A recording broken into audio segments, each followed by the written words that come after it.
আপনারাও জানেন এই শেখ হাসিনা দেশে কত নির্যাতন ছিল, তার কথা মুখে নিয়ে আসলেও সেটা পাপ, এবং ধরা খাওয়ার পরও সেই মামলা করতে যায়, মামলা হয় না পাঁচজন নামে।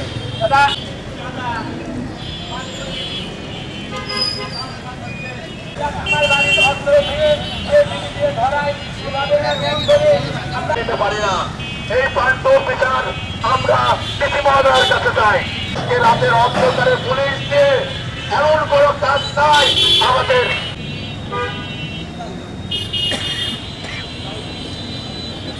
চারুলিয়ায় যখন আওয়ামী লীগ ক্ষমতায় ছিল তখন এই কামারুলের ছত্রছায়ায়, রবিউলের ছত্রছায়ায় এমন কোনো কাজ নাই যে এই পান্টুর দ্বারাই হয় নাই। পান্টুর বিশাল একটা বাহিনী আছে, এই বাহিনী দিয়ে পান্টুর ভাটা আছে, জোর জবরদখল করে লোকের মাটি কাটি নিয়ে আইছে, চরে থেকে মাটি কাটি নিয়ে আইছে।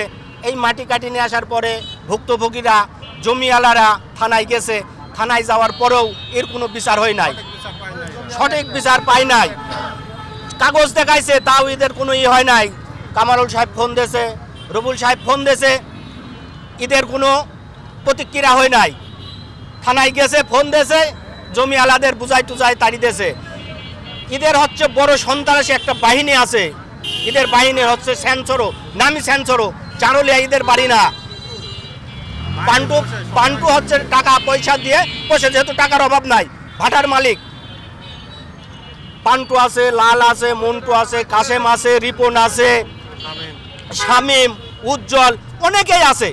যেহেতু একটা বাহিনী ছিল, বাহিনী একটা দুটো বাহিনী হয় না, এই বাহিনী নিয়ে ও কর্মকাণ্ড করাইতো। অনেকের বাড়ি চাঁদা চাইতো, না দিলে অস্ত্র তার বাড়িতে রেখে তাকে ধরা দিত। অনেকে ধরা নিয়ে যায়, জেল খাটেছে। আমি মেম্বার হওয়ার পর আমি 1 মাস জেল খাটিছি। 1 মাস আমি শপথ নিতে পারি নাই, আমাকে জেল খাটাইছে। ও স্বাস্থ্য ভাই দাঁড়াইছিল আমার কাছে, যখনই হাইরে যায় তখনই আমাকে একটা কেসে ফেলাই দিয়ে আমাকে জেল খাটাইছে। এখনো আমাদের সমাজের একটা জমি কিনা আছে, এখনো একটা সমাজের জমি ওদের ভাটায় ভোগ দখল করে খাচ্ছে। গ্যাঞ্জাম হবে, আমরা এই বিদায় আমরা গোরস্থানের জমি এখনো ভোগ দখল করেও জোরপূর্বকভাবে এখনো দখলে আছে, এখনো খাচ্ছে। এই মর্মান্তে এতদিন আমরা কিছু বলতে পারি নাই, এতদিন তার আমরা বিচার যেখানে চাইছি সেখানে করি নাই। তাই আমরা আজকে এই পান্টুর বিচার চাই, এখনো জেলখানায় আটক আছে, এ যেন জামিন না পায়।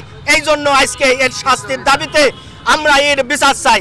আজকে মানববন্ধন করছি আমরা পান্টুর বিরুদ্ধে। যে এই পান্টু এলাকায় সে ক্ষমতাধারী কামারুল আরিফিনের সহযোগিতায় এলাকায় বহুত কিছু করেছে, যা তালবাড়ি, মিরপুর থানা তালবাড়ি ইউনিয়নে চারুলিয়া গ্রামে এলাকাবাসী তার উপর খুব অতিষ্ঠ। সে অরিজিনাল কাগজপাতি থাকা সত্ত্বেও সেই তার ভাটা আছে, ওই ভাটার মাটি কাটার জন্যে অরিজিনাল কাগজপাতি থাকা সত্ত্বেও জমির মাটি কাটি ওঠা নিয়ে আছে। কিছু বলতে গেলে তার গুন্ডা বাহিনী আছে।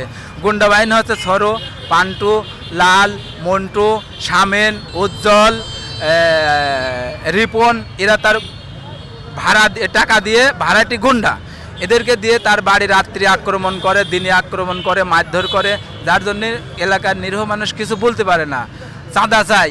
আর আমরা যে বিএনপি করি তার জন্য রাত্রি পুলিশ দিয়ে ধরা দেয়। আমি 3 বার ধরা খাইছি। আমার বাড়ি অস্ত্র থুয়ে আমাকে ধরা দিয়েছে, শালা তুই বিএনপি করিস, তোকে তুলে নিয়ে যাবো। এভাবে আমাকে 2 বার ধরা হয়েছে, অস্ত্র সহকারে, ডিবি সহকারে। সেই কেস থেকে বাঁচতে আমি 2.5 লক্ষ টাকার আমার ভাইস্তি রাত্রি বাড়ি শুয়ে আছে, নাশকতার কেসে তাক পর্যন্ত তুলে নিয়ে গেছে, আমাকে 2 বার নিয়ে গেছে। এই জন্যে আমরা তারপর খুব অধিষ্ঠিত, তার বিচারের দাবি জানাচ্ছি।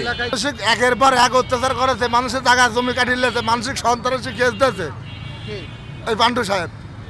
ঠিক আছে, মানসিক মারধর করেছে, ভালো মানসিক ধরে নিয়ে যায়, ভাটার ভিতর মার ধুয়ে দিয়েছে, আমার নামে কেস দিয়েছে, নাশকতা, জেলে 21 দিন ধুয়ে দিয়েছে আমার। এরকম বহুত, এই যে আমার ভাইয়ের বাড়ি অস্ত্র দিয়ে পুলিশ ধরাতে লাগিয়েছিলি, এরকম একের পর এক বহুত কাজ করেছে সে। তার সাথে কেউ পারে না, থানায় বন্দি করি সে এই কাজ কন্ড করে বেড়াইছে। আমি লোকের নেতা ছিলি, আমি লোকের লোকজনের সাথে চলাফেরা করি, সেটা করে। কামারুল, রবুল, মানে ভালো ভালো নেতার সাথে টাকা আছে, টাকার ঝাঁক করি সে চলাফেরা করে।